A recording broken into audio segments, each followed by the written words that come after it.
Hey guys, what's up? Dan here. I've been on YouTube for a while doing various things, mostly my food review channel, First Bite with Dan. I wanted to do some other stuff, and I really enjoy collecting playing cards, so I want to do some deck reviews of some decks from my personal collection. And the very first one that we're going to start with is the Dondorf deck. This was redone in 2021 and pays homage to the old school lithographer and printer Bernard Dondorf, who founded the B. Dondorf Playing Card Company in April of 1833 in Frankfurt, Germany. And starting in 1839, that company focused mainly on the production of playing cards. And before we open it up and take a look at the cards of this revival deck, this redesigned deck from the late 19th century, I want to look at the art. Beautiful, beautiful.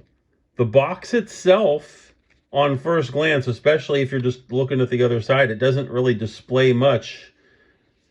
We've got the back design of the card there, Dondorf playing cards. Inside the tuck flap, poker 52 cards. But that BD logo for Bernard Dondorf, that logo is really, really nice. And I'm going to go in here and take these out. And of course, we've got the card telling the whole story, paying homage to some forgotten art. This is Daniel Schneider, who redid this.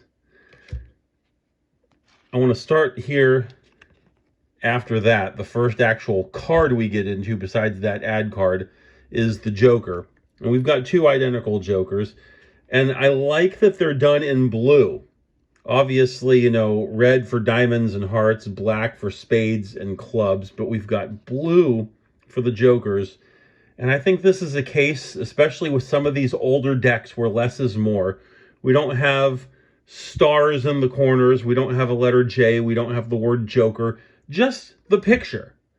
That's all. A really cool piece of art there. Our little conquistador style looking guy there.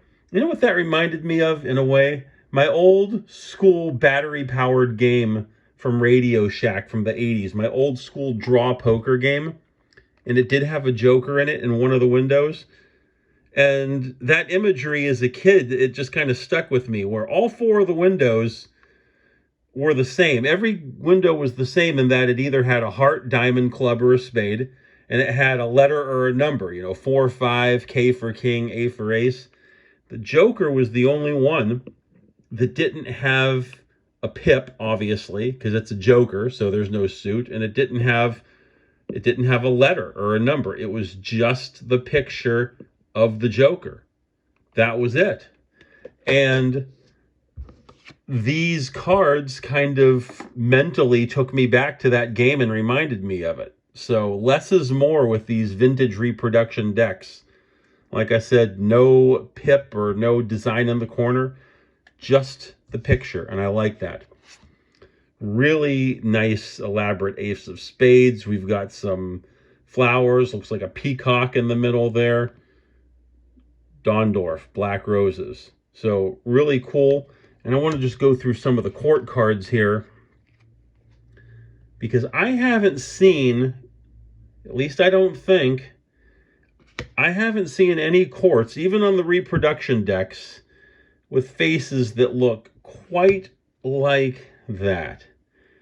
It seems, to me anyway, and I'm not the expert here. I know a bit about, cards. I've been collecting for a while. I don't know everything, but it seems to me that these faces are of European influence. It seems that that's where they came from. Very noteworthy European influence. Although we could see that there is definitely a hint of what we would call our standard bicycle deck, if you will.